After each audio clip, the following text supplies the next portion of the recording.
we got a question from Michael, who's curious about what I think in regards to sub-only matches with no time limit in jiu-jitsu, similar to the one that they had during the Who's Number One finale, where Isaac Mitchell and Kyle Chambers had a 2-hour-long match. Isaac eventually won, but he's curious like what my thoughts are on those kinds of tournaments and those kind of matches. So, sub-only with no time limit.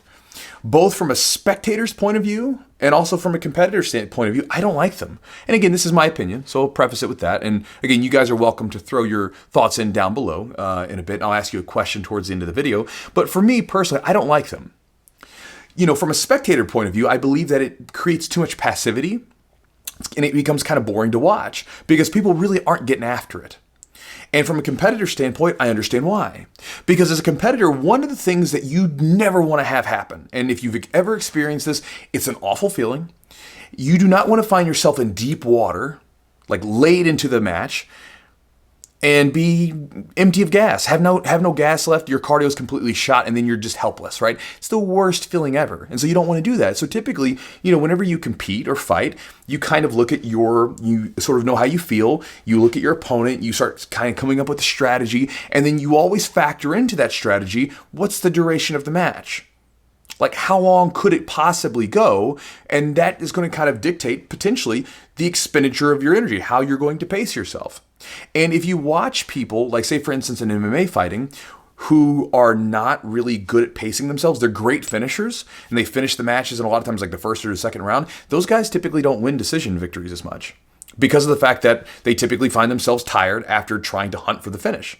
It's the same way with jiu-jitsu. There's a lot of good finishers that sometimes aren't the best decision wins because they get pooped out early on, especially as the matches get longer and longer.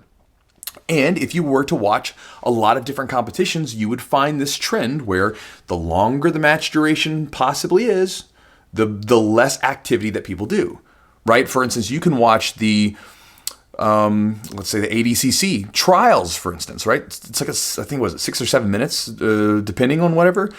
People are going. They're so fast. It's a fast pace.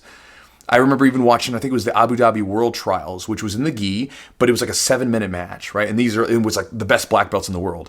And it was just furious pace, just getting after it. But then you watch like the ADCC championships in some cases, and you watch some other tournaments, like sub-only tournaments, where they just keep going forever, like, you know, no time limit. And you'll notice that the activity goes way down because they have to keep in mind, I might have to go for 20, 30 minutes, 40 minutes, whatever it might be. Or if it's a sub-only, I might have to keep going forever, right? I don't know what the time limit is. It could go on for 2 hours.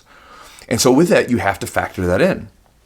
And so I think that for me personally, from a competitor standpoint, from a spectator standpoint, I like shorter matches. I like them. To me, I think my favorite matches to watch in jiu-jitsu typically fall somewhere in that 6 to 8 minute category. I think that especially when you're talking about pretty well-trained athletes, they can go hard for that time range. You start getting into 10 plus, and it typically the rate of activity just slows down.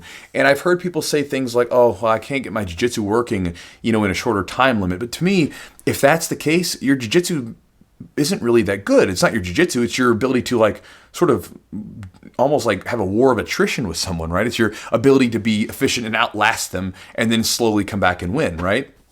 It's just not my favorite thing to watch. And if you compare it to things like wrestling, in high school wrestling, I did 6 minutes, right? That was the possible length of the match. When you watch an Olympic wrestling match, they don't double, triple, quadruple the time limit, right? They just say, hey, listen, move faster. It's still a relatively short match. Move faster. Go faster and keep up a faster pace. And I think that for most people, they would probably enjoy a shorter match versus a longer match.